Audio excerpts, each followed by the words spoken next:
এর আগের একটি পর্বে আমি অশ্ব বা পাইলস সম্পর্কে একটা সাধারণ আলোচনা করেছিলাম।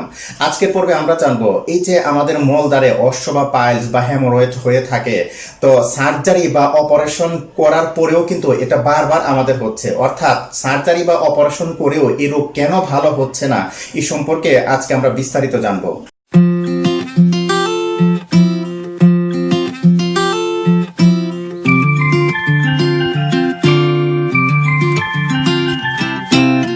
প্রিয় দর্শক, স্বাগত আপনাদের।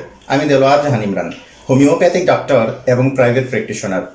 অলরেডি আমি আপনাদেরকে বলেছি এর আগের একটা পর্বে আমাদের যে মলদ্বারে অশ্ব বা পাইলস বা হেমোরয়েড আমরা যেটাই বলি না কেন, অর্থাৎ যে নামই ডাকি না কেন, এই যে রোগটা হয়ে থাকে এটা সাধারণভাবে কি কারণে হচ্ছে বলে আমরা মনে করে থাকি এবং এটা প্রতিরোধ এবং প্রতিকারের কি কি উপায় আছে এই সম্পর্কে একটা সাধারণ আলোচনা আমরা করেছিলাম।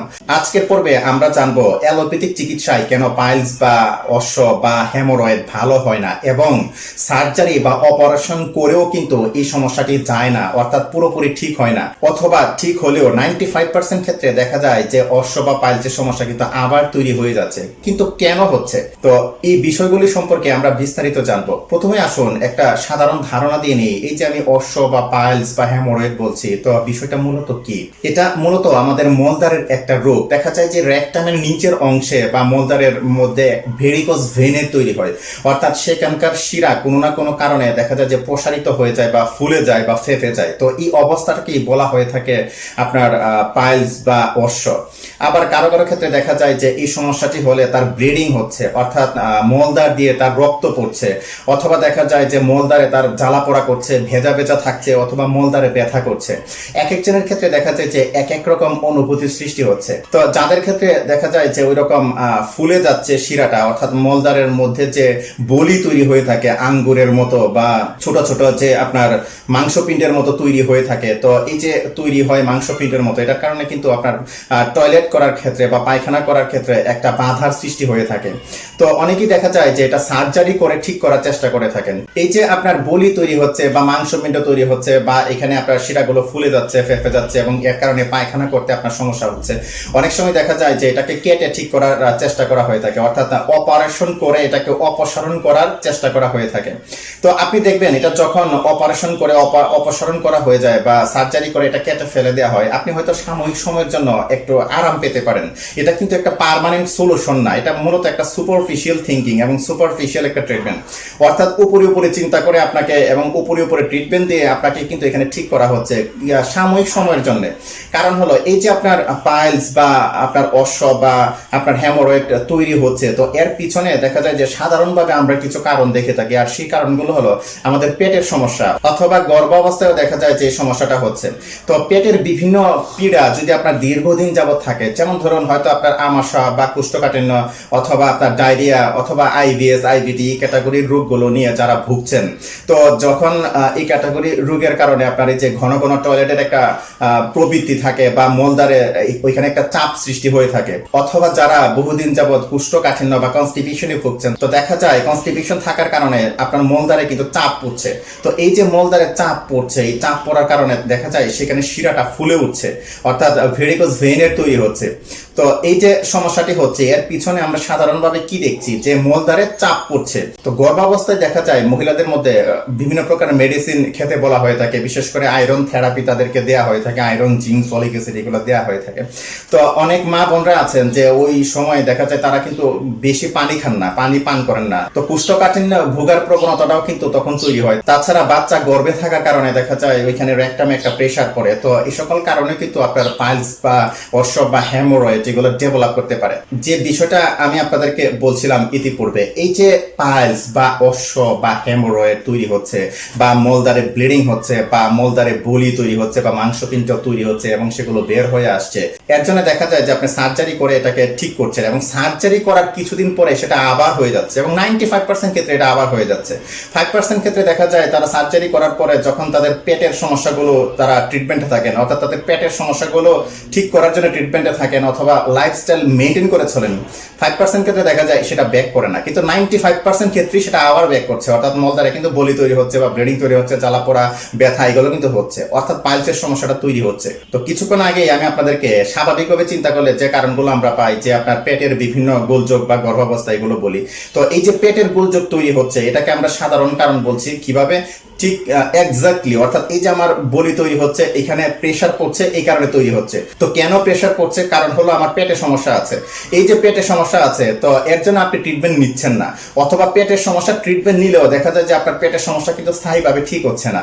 তো কেন ঠিক হচ্ছে না? কারণ হলো এই যে আপনার পেটে সমস্যা হচ্ছে বা পাইলস তৈরি হচ্ছে, এর পিছনে যে কারণটা থাকে, এই কারণটা মূলত থাকে আপনার ডিএনএ তে। অর্থাৎ আপনি জন্ম লগ্ন থেকেই আপনি একটা ট্রু ডিজিজ প্রাপ্ত হয়েছেন জেনেটিক্যালি, অর্থাৎ বংশগতভাবে আপনার পিতামাতা থেকে।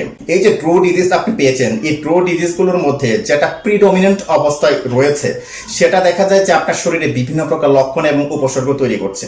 দেখা যায় আপনার পেটে ট্রাবল তৈরি করছে, অথবা দেখা যায় যে আপনার কোষ্ঠকাঠিন্যের সমস্যা তৈরি করছে, আমাশয়ের সমস্যা তৈরি করছে, বা আপনার পাতলা পায়খানার সমস্যা তৈরি করছে, অথবা দেখা যায় আইবিএস, আইবিডি এই ক্যাটাগরির রোগগুলো তৈরি করছে। তো আপনি কিন্তু ওই রোগগুলো ঠিকঠাক ভাবে সারানোর জন্য কোনো ট্রিটমেন্ট নিচ্ছেন না, আপনি সেগুলো নিয়ন্ত্রণ করার জন্য কিন্তু ট্রিটমেন্ট নিচ্ছেন। তো এই যে আপনি নিয়ন্ত্রণ করছেন, আবার দেখা যায় যে নিয়ন্ত্রণ করতে পারছেন না, অর্থাৎ অগোছালো একটা অবস্থায় কিন্তু আপনি চলছেন।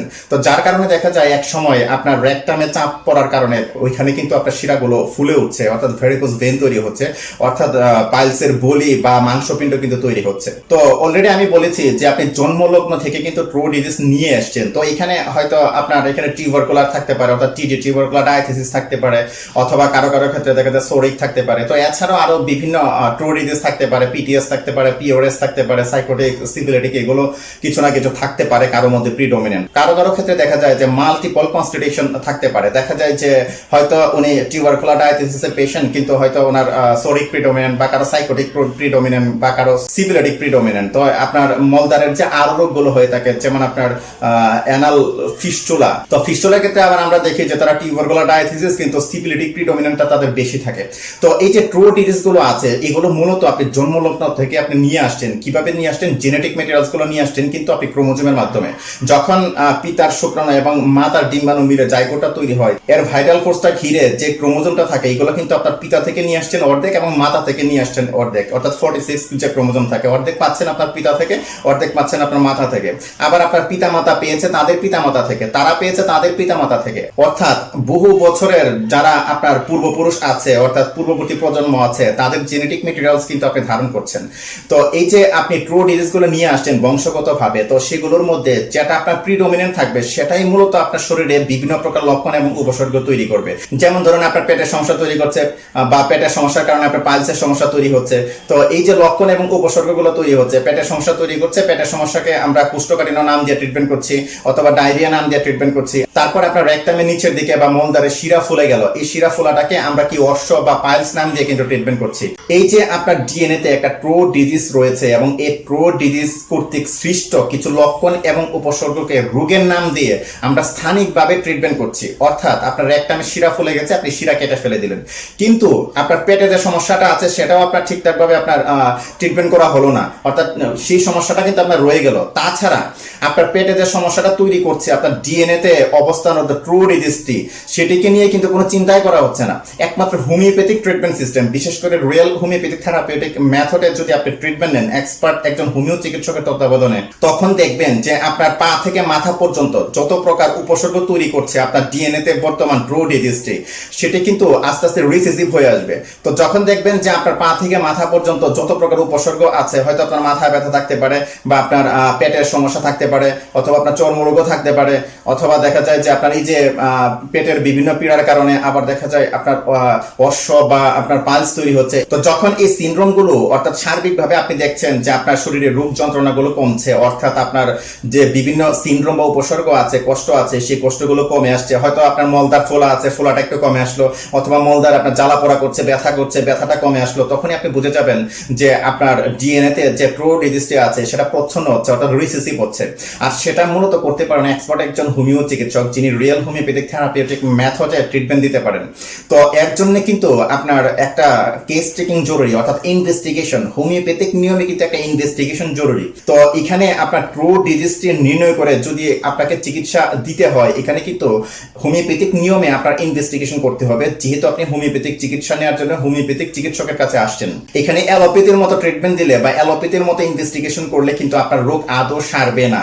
এখানে মূলত যেহেতু আপনি বংশগতভাবে আপনি রোগটা নিয়ে আসছেন, অর্থাৎ আপনার জেনেটিক মেটেরিয়ালসের মাধ্যমে পূর্বপুরুষ থেকে ট্রু ডিজিজটি নিয়ে আসছেন, আপনার শরীরে কোন ট্রু ডিজিজটি প্রিডমিনেন্ট আছে, তো সেটা নির্ণয় করার জন্য হয়তো চিকিৎসক আপনার 1 দিন থেকে 12 বছর বয়সের একটা ডিপ হিস্ট্রি, অর্থাৎ একটা ডিপ অ্যানালাইসিসে যাবেন, অথবা আপনি ছোটবেলা থেকে এই পর্যন্ত কি কি রোগ বিধিতে কষ্ট করেছেন বা কোন কোন রোগে আপনি চিকিৎসা নিয়েছেন এই সম্পর্কে উনি অ্যানালাইসিসে যাবেন। তারপর আপনার পিতামাতা, আপনার দাদা দাদি, আপনার নানা নানি, অর্থাৎ আপনার যে নিয়ারেস্ট রিলেটিভস আছে, তো তারা কোন কোন রোগে কখন আক্রান্ত হয়েছেন বা কোন কোন রোগে ওনারা চিকিৎসা নিয়েছেন, এইগুলোর কিন্তু পরিপূর্ণ তথ্য যাবেন।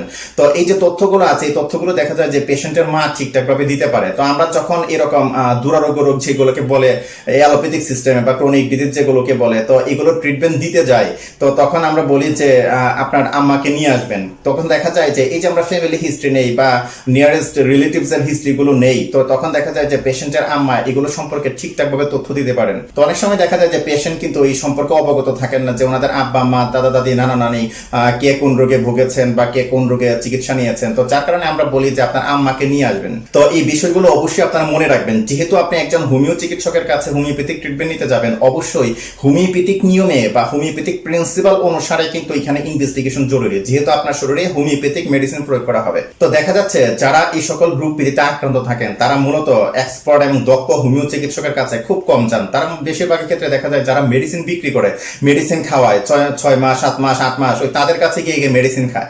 তো এখানে মূলত আপনার কেস টেকিং করে ঠিকঠাকভাবে ট্রিটমেন্ট আগাতে হবে। আপনি এটা ভাববেন না যে আপনি ওষুধ খেলে আপনার রোগ সেরে যাবে।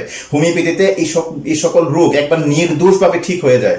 দেখা যায় আপনাকে হয়তো ওষুধ প্রয়োগ করা হলো, 1 মাসের মধ্যেই শিরা ফোলা হয়তো কমে আসলো, জ্বালা পোড়া জ্বালা যন্ত্রণা কমে আসলো, কিন্তু এই যে আপনার কমে আসাটা এবং ধীরে ধীরে স্টেপ বাই স্টেপ আপনাকে ঠিক করে নিয়ে আসাটা, তো এটা করতে পারেন একজন এক্সপার্ট হোমিও চিকিৎসক। আর তার জন্য কিন্তু হোমিওপ্যাথিক নিয়মে কেস টেকিং জরুরি, অর্থাৎ ইনভেস্টিগেশন জরুরি, যেটা ইতিমধ্যে আমি আপনাদেরকে বলেছি। তো এখানে আপনারা যখন কোনো হোমিও চিকিৎসকের কাছে যাবেন, একজন হোমিও চিকিৎসক যেভাবে আপনাকে প্রশ্ন করবেন বা ইনভেস্টিগেশনে যাবেন, আপনি কিন্তু ঠিকঠাকভাবে ওই তথ্যগুলো দিয়ে সাহায্য করবেন। তখন দেখবেন যে আপনার সার্জারি করা তো দূরের কথা, এটা দেখবেন যে অটোমেটিক্যালি এটা ঠিক হয়ে যাচ্ছে শুধুমাত্র হোমিওপ্যাথিক মেডিসিন প্রয়োগ করার মাধ্যমে।